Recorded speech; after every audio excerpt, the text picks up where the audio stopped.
If you grew up in the city, you've learned that life amongst the teeming masses comes with its own unique set of anxieties and fears. But at least you know the very basics will always be covered. Food, healthcare, transportation, as well as some form of social interaction is never out of reach. The ER will always treat you if you get hurt. At worst, the food bank or even just the dumpster behind a restaurant will always provide some form of sustenance.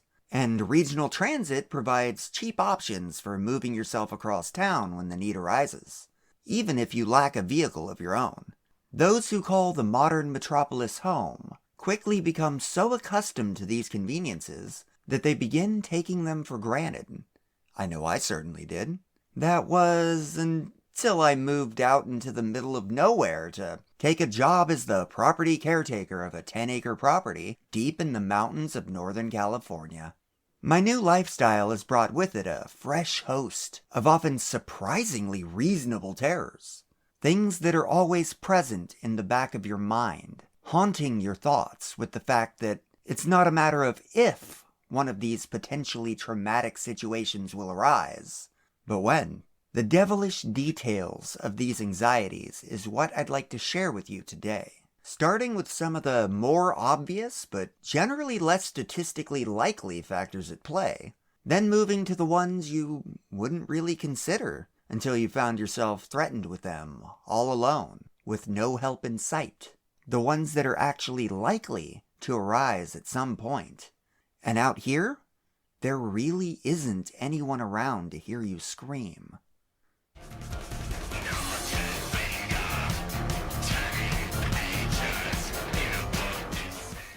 The most common threat most people think about when they consider life in the wilder parts of the world is animal attacks. Bears, wolves, mountain lions, and snakes being the usual suspects. After living up here for a year, I consider the danger these beasts pose to be the mildest of my concerns. I actually quite like seeing bears. Wolves are only now being reintroduced, so there aren't many in the area. Yet. Wildcats are around, but you never really see them and only rarely hear about sightings of them. And the only dangerous snakes, rattlers, are polite enough to warn you of their presence long before they become a danger. Regardless, there's always a chance that something could happen. Injured predators are more likely to see a wayward human as a potential food source. During the spring, they're often seen with their young, and a bear with a cub is exponentially more dangerous than one just trying to munch a few fallen apples from the tree on the property. Mistakes do happen regarding snakes, and the younger ones don't yet possess many of the rattles that would generally alert you to their proximity. They rank the lowest on my list because the odds of having a dangerous encounter are minimal. They generally avoid people, seeing us as more trouble than we're worth. This doesn't stop all of my old city friends from asking, "Aren't you afraid of the bears?" every time my new home comes up in conversation. It's definitely the most dramatic potential danger I could encounter up here, so I get it. The idea of being mauled and possibly eaten by a wild animal has always been the stuff of humanity's deepest fears. Something about our position of dominance over nature being brought low by another creature, one with vastly superior size, strength, and speed, stirs some primal horror deep within all of us. The idea of a sudden surreal dance with abject terror and tremendous pain that comes along with an animal attack is enough to make the toughest human think twice about entering environments we're just not properly adapted to survive in. We simply aren't at the top of the heap anymore whenever we enter the forest, or especially the ocean. Ocean's terrifying.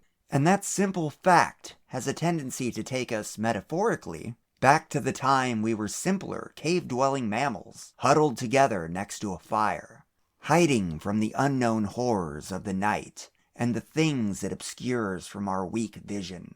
Which brings us to the second item on this list.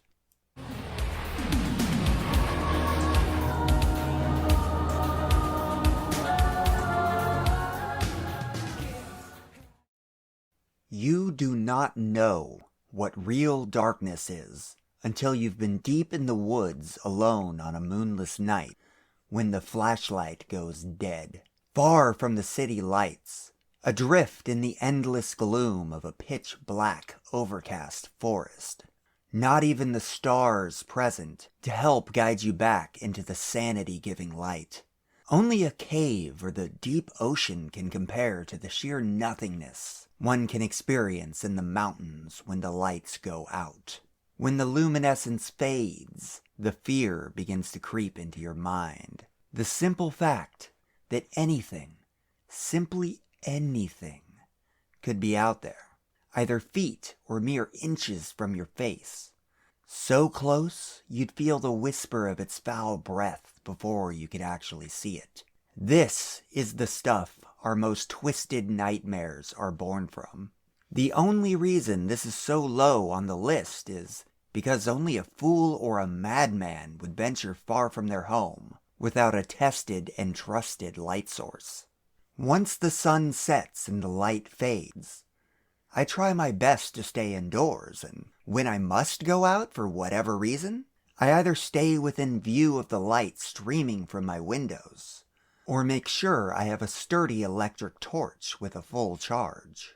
I've only really experienced the absolute blackness out here when I momentarily switched the light off, just so I never, ever forget what that true dark feels like. It's a reminder to never take the light for granted. That said, when the skies are clear at night, you can see the stars in a way only those of us living in more rural areas ever do. It's beautiful, but it also makes you feel so incredibly small. The cosmos truly makes us all seem like grains of sand along an infinite beach. We're nothing in the sheer scale of things, and I think that sometimes you can see more in the darkness than you can secure within our artificial light. More about our actual position in things. It strips the ego away like nothing else. Anything could be out here, just feet or inches away. But everything is always right there within you. We're made of the stuff of stars, and somehow we burn brightest as human beings when submerged in true darkness. Some things ironically become clearer the farther away we are from the light.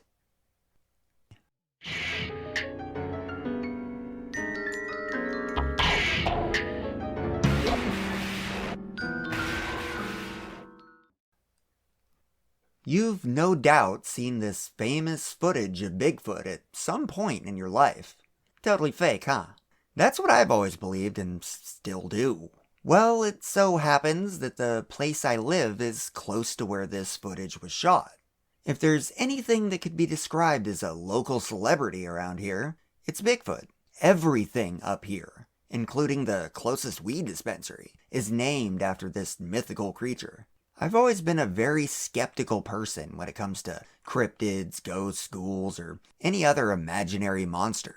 However, when I wake up in the middle of the night, often because of some strange noise, when it becomes clear that something unknown is prowling around outside my bedroom, I can't help but wonder, what if I'm wrong? What if the muffled footsteps I hear outside aren't a fox or raccoon, but something else entirely? What if that something is taking advantage of the darkened side of the window and staring in at me sleeping while they remain enshrouded by night? One of the first little fears anyone from the city moving to a rural area encounters is the sounds of animals at night. Ask anyone about the first time they heard the noises that the adorable and innocuous little fox make after the sun sets, and they'll tell you. It's freaking terrifying. My first experience with this ended with me shining a flashlight around outside while trying to record the sound on my phone, convinced it had to be a cougar or some other hidden danger on the prowl, maybe a dozen or so feet away from where I slept. The next morning, I had my boss listen to the recorded noise, and without missing a beat, he informed me, not without a hint of mirth, that it was just a fox. Yes, foxes scream at night. Here, listen. I couldn't believe this and did some research of my own, and yeah, he was absolutely correct. Everyone who lives up in the mountains has seen and been amused by at least a few YouTube videos of people walking around at night recording strange noises and wildly speculating as to their source. Is it like I initially believed, a mountain lion? A banshee? Someone being savaged in the night? Nah, it's a fox, dude. Go back to sleep. After living up here for a while, I too started to find such videos amusing. I always think to myself, that used to be me. A couple of months ago, a fox was screaming directly outside of my bedroom window and woke me up. My reaction was to casually go outside with my 1022 Ruger rifle and fire a round into the ground to scare the nuisance off so I could go back to bed. Despite learning what a fox screaming sounds like, there are other noises I can't always place, and these mysterious bumps in the night are still quite capable of sending my imagination reeling. Sometimes I swear I can hear footsteps and wonder, is someone out there? Is something out there? Perhaps something unknowable, indescribable. Since these events are still capable of setting my hair on edge, despite my experience with them, I feel they deserve a spot on this list. Of fate, the whisper winds blow the seeds of hate, disturb society. One of the hardest things for a lot of city folk to get accustomed to out in the sticks is the sound of random gunfire at any and all hours of the day or night. Close or far, but especially close, the sound of someone popping off rounds can be quite troubling. You get used to it, but the potentiality of the danger it poses is never actually diminished. This one was a bit easier for me because I grew up in a part of my native city where gunshots weren't exactly a rare occurrence. That said, for those coming from a more chill suburban area, this fact of mountain life can be rather disturbing. There are no laws against discharging firearms up here. So target practice, or just unloading a magazine into a tree for the sheer fun of it, is pretty common. I've done it, we've all done it. In my opinion, it's not wise to live up here without at least a rifle. As I previously stated, they're useful for scaring off wildlife, if nothing else. Most anything will flee from the sound of gunfire, and that can be a lifesaver in an area where bears sometimes seem to outnumber humans. In my experience, mountain people are either much more or much less conscientious when it comes to gun safety, and you rarely know exactly who it is out in the distance squeezing that trigger. The anxiety comes from two directions. One, there are locals who absolutely hate outsiders, and you have to wonder if they're doing it to try and scare you, to make you uncomfortable so you move back to wherever you came from. Two, bullets can travel a long, long way before landing, and a misplaced shot could prove potentially deadly, especially if it's some drunk guy firing wildly into the air. I don't really sweat it, but a hint of anxiety is always there in the back of my mind. Overall, I'm much more concerned that one day a missed shot could come singing through my wall or ceiling than I am about someone intending to harm me. Really, it's just irritating when someone unloads 10 rounds in rapid succession when you're trying to sleep. There's also a bit of worry that if they're trying to scare an animal away, it might flee onto your property and become your problem. After all, a scared predator is always more dangerous than one just wandering through.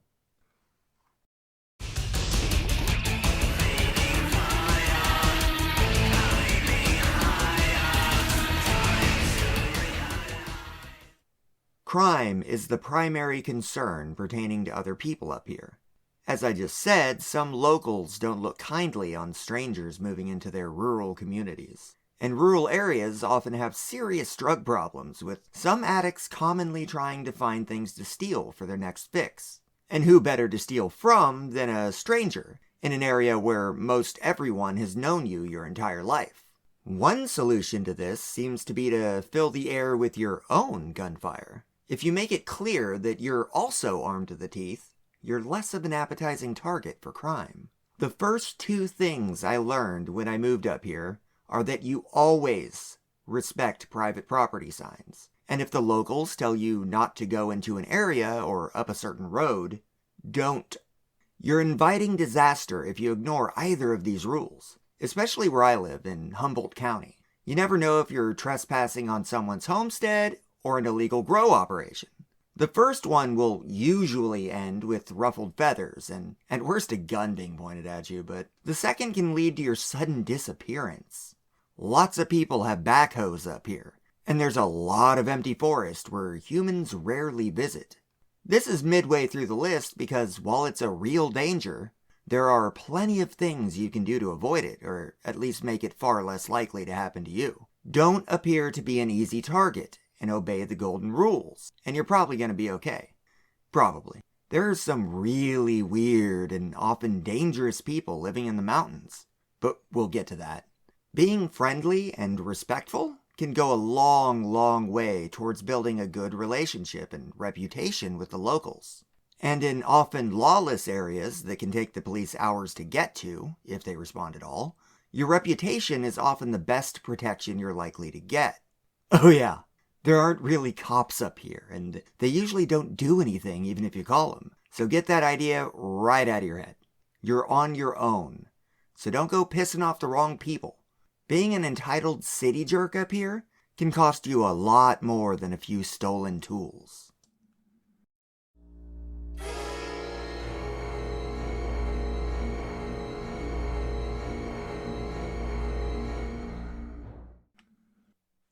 One of my greatest fears living up here is that my car will suddenly break down on one of these mountain roads, leaving me stranded and without cell phone service. There aren't many cell towers up here, and most of the roads are complete dead zones. So if something happens, AAA isn't really an option. Getting a sat phone is an alternative, but they're very expensive.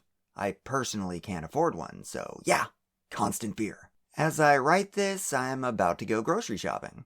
The nearest grocery store is about a half-hour drive away. The road leading to the store gets extremely sketchy at a certain point. It's super twisty, only 2 narrow lanes, and has a cliff on one side and a mountain on the other. If my car breaks down here, there aren't many areas where I could safely pull over. This entry probably tops the list in terms of what gives me the most frequent anxiety. It's the thing I'm most afraid of on a regular basis. If your vehicle breaks down and you are lucky enough to have space to pull over, you're still not safe. You can't call for help, so you're pretty much at the mercy of whoever happens to drive past. Most people just drive past you and neither help nor harm you in any way. The most likely outcome is that you're going to be stranded on the side of the road in your car for hours before someone either alerts CHP or a cop actually drives past and helps you. It's wise to keep a little extra food and water in the trunk, because if you live up here long enough, this is probably going to happen at some point. While scary, inconvenient, and annoying, you're probably going to make it through alright though. There are a few things that could turn this eventuality into a nightmare, however. You could fail to pay attention to the road for even a moment and find yourself flying off a cliff. This is especially a concern when driving at night. Remember that perfect darkness I was talking about earlier? This time you're in a car. You could be trapped when the weather turns. It snows in the mountains and you could potentially freeze to death before anyone comes to save you. When it rains, trees fall, often in groups along roadways as heavy rain destabilizes soil and root systems, and you could be crushed by the tons of wood suddenly toppling at the worst possible time. There are rock slides, mudslides, animals running in front of you, and like a dozen other ways the environment can spell disaster for even the most attentive motorist. The wrong person could also drive past and decide you're an easy target. Or your car could break down on the wrong stretch of road and someone could come around a corner and plow into you. There are myriad reasons this entry fills me with dread. Because of this, it's important to keep up on car maintenance and always know where the nearest gas station is. There are a lot of unknown variables in this equation, so it's important to control the ones that you can. Even doing everything perfectly can't always protect you. Cars are complex machines, and the unexpected can always happen, usually at the most inopportune moments. I always keep whatever weapon I can legally have in my car when I drive, just in case the person pulling over isn't trying to help you, but to take advantage of your unfortunate situation. If you're lucky, they just want to rob you. If you're unlucky, well, you already know the kinds of things that could happen, so I won't bother to elaborate. I'm gonna go to the grocery store now. If I'm lucky, there will be a 7th entry on this list. If I'm not, you're probably hearing this read aloud on someone else's most mysterious disappearances video.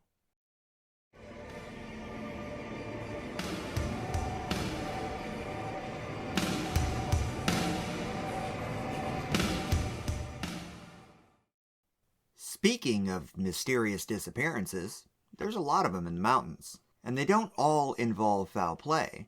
It's deceptively easy to get lost up here, even for people intimately familiar with the landscape.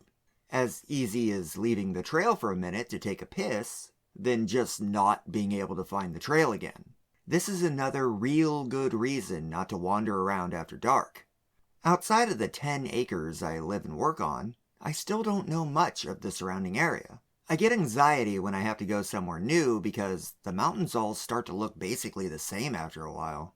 My boss has driven me around the tangled web of little dirt roads that wriggle themselves around the small town we live on the outskirts of, and I got lost in my head almost immediately. I felt like even if I stuck to the roads, I wouldn't be able to find my way back. They constantly split off into different junctions, intersect, and pretty much go everywhere, all surrounded by extremely thick forest and sheer cliffs.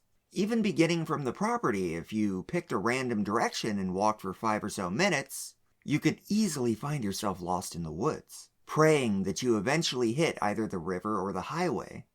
The locals obviously have better luck, but it's strange that even after a year, I don't feel capable of going anywhere besides the 3 or so places I go on a regular basis without the aid of Google Maps. If it's that easy to get yourself lost out here, it's hard not to dwell on how easy it would be for someone else to lose you, or at least whatever remains of you after they're through. I don't have much else to say on this topic other than don't go chasing waterfalls. Stick to the rivers and lakes that you're used to.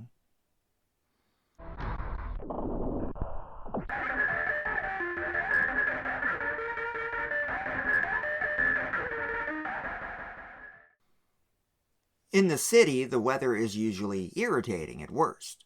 Maybe the power goes down for a few hours or a few days. Your house might flood, and if you're really unlucky and live in a hurricane or tornado area, destroyed. Okay, yeah. You could die or lose everything due to a bad storm. I know this, and I'm not downplaying it. But you also usually have plenty of warning and time to get clear of whatever disaster is approaching. Sudden shifts in the weather are an entirely different ballgame up in the mountains. We usually have warning if something really crazy is coming, but the forecasts seem to change quicker and be less reliable up here. And something you thought was manageable can spiral out of control a lot faster. The snowstorm you thought you were prepared for could turn into a blizzard, taking out your power and stopping all travel on the narrow mountain roads, cutting you off from needed supplies or medical help.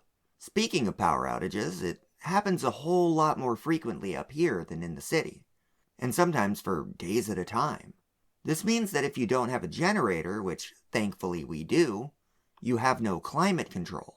Your fridge can't keep cold for long, and if you're not near a cell phone tower, there's no way to call for help if you need it because Musknet, Starlink, needs power to function. Bad weather can turn from a nuisance to a life and death situation quite quickly if you're not prepared. I tend to buy several weeks of food at a time, and keep spare jugs of water as well as water purification tablets handy whenever I can. I also have a little propane heater. However, extended bouts of bad weather, especially involving road closures, can make a quiet mountain town seem more like a post-apocalyptic hellscape rather quickly. We had a forest fire that got within 2 miles of the town we live near, close enough to see the embers burning up on the mountain at night, and it drowned the valley in smoke. We were under evacuation warning for over a month, And I dread summer now because that could all happen again. Except maybe next time we aren't so lucky. At least with a forest fire, we would be given plenty of warning and even forced to leave if we were in real danger. I'm mostly worried about a combination of bad weather causing power outages and road closures, then combined with the next entry on this list. So this entry is mostly intended to accentuate how quickly problems can compound when the unthinkable happens. Imagine this all happening, and then...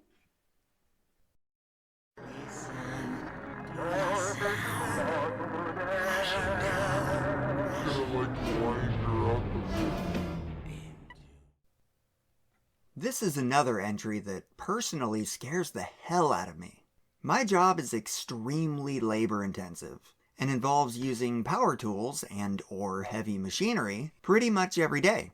I've also been up here completely alone for long periods of time. Last time was for almost 4 months, and I used a commercial weed whacker with a BlackBerry attachment daily, clearing out acres of vegetation. I also regularly used a chainsaw for the stuff the spinning iron blade on a pole couldn't handle. We also use all sorts of carpentry equipment like table saws, circular saws, miter saws, and a mill saw half the size of a car. Additionally, we operate a skid steer, an ATV-like vehicle called a sidekick, and a backhoe quite frequently.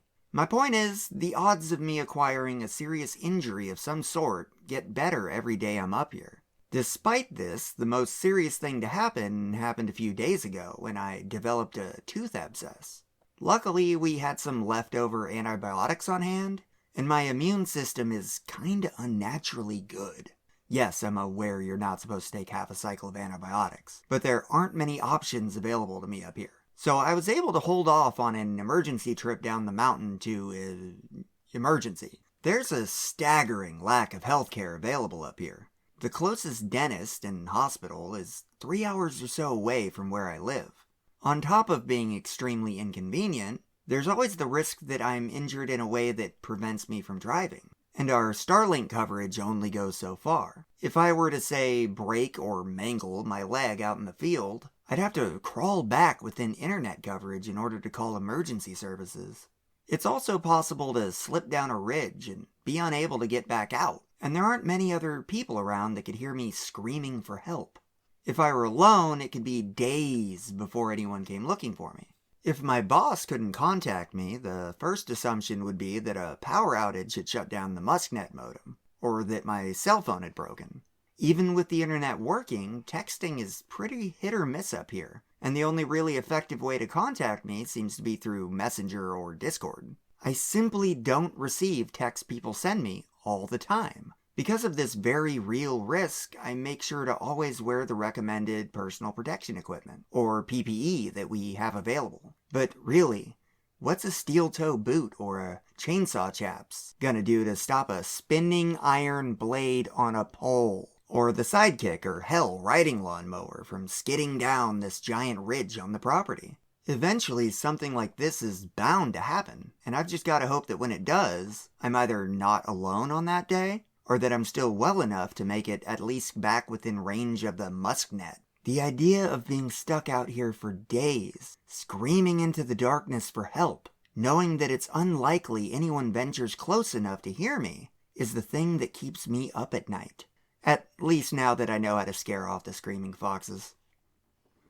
He's seeing monsters. He's losing his mind and he feels it going.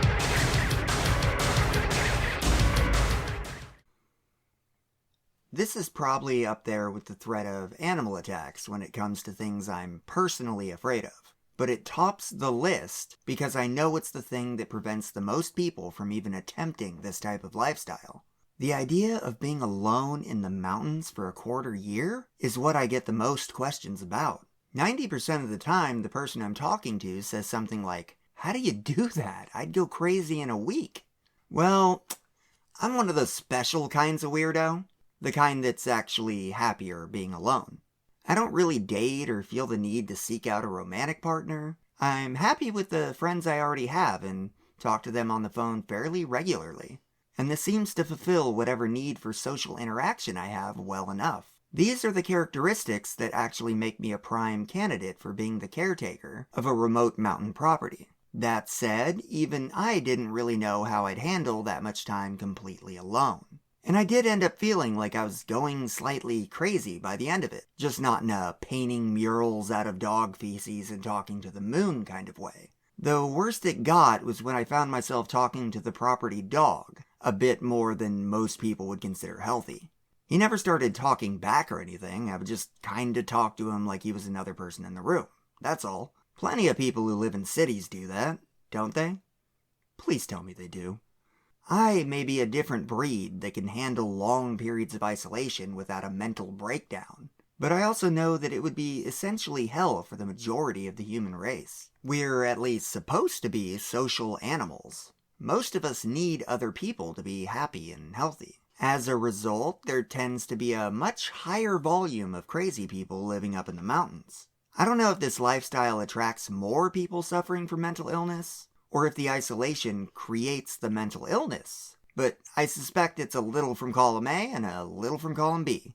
Statistically, there is a higher level of people who, let's go with self-cancel, in rural areas, as well as higher rates of addiction. Both can be caused by a person feeling isolated from humanity. There's much less activity up here, and it can cause some people to become bored and grow increasingly unhinged from society and, well, reality. All the people who opted out of society and became hermits end up in places like this. We have a saying in Humboldt, everyone here is running away from something, and in my experience, that's largely accurate. It's just that the things people are running away from varies wildly from person to person. The no help if you need it aspect of isolation can also be terrifying at times. And that I did get a good taste of. It's downright alarming to be up here completely alone and start hearing those mysterious noises in the night I was talking about, knowing there isn't another person around for a considerable distance. Being the new, mistrusted person in an insular rural community is isolating in and of itself, even if there are technically other people within shouting distance. It's not uncommon to feel avoided, shunned, or even have hostility thrown your way, which can lead to further issues involving one's mental health. In a real way, the isolation is the thing that a lot of the other entries on this list spring from. It's the source of a lot of anxiety, and while I seem particularly well suited to handle, even thrive on it, I can absolutely understand why so many others simply aren't able to. The people who were born and raised up here also never had a choice. If your neighbors don't like you, or you get a bad reputation because of something you did as a kid, or even something your parents did, escape is a tall order to fill, especially considering there are dramatically fewer job and housing opportunities. For me, this place is a haven. I never loved living in the city the way I love living up here. I wake up every single day to a beautiful, silent landscape and the promise of new adventures. But if you're not like me, if you're the kind of person who thrives on social interaction, or even just likes being able to hit the bar after work or on the weekends, it could easily be more akin to a personal hell, one from which escape can sometimes feel impossible. It could feel like a black hole of emptiness, sucking you deeper and deeper into a pit of loneliness and despair, causing you to go crazier and crazier until you forget what reality usually looks like, what a normal, functional human life is supposed to be. If you're a person who needs other people, my recommendation is to stay in the city and be happy that you still get to take things like food, medical care, AAA, hell even cops, and especially regular social interactions for granted. That kind of life just isn't for me anymore. I'll deal with the added anxieties and fears of mountain life in order to continue to reap the boundless rewards I receive, swimming mostly contentedly through this feral green sea of beautiful isolation. The redwood curtain has come to feel like a comfy blanket to me. For you, it could well be a weight that holds you down until your mind breaks. Stay safe out there, and don't go chasing waterfalls. Stick to the rivers and lakes that you're used to. Sorry I had to. Blame the isolation, I guess. This is the first in a series focusing on everyday fears we encounter during normal daily life. So subscribe, hit like, or comment if you enjoyed it. Thanks for watching, and I'll see you soon with more of Our Daily Dread. It's not weird to talk to a dog, alright? It's not talking to yourself if there's a dog around.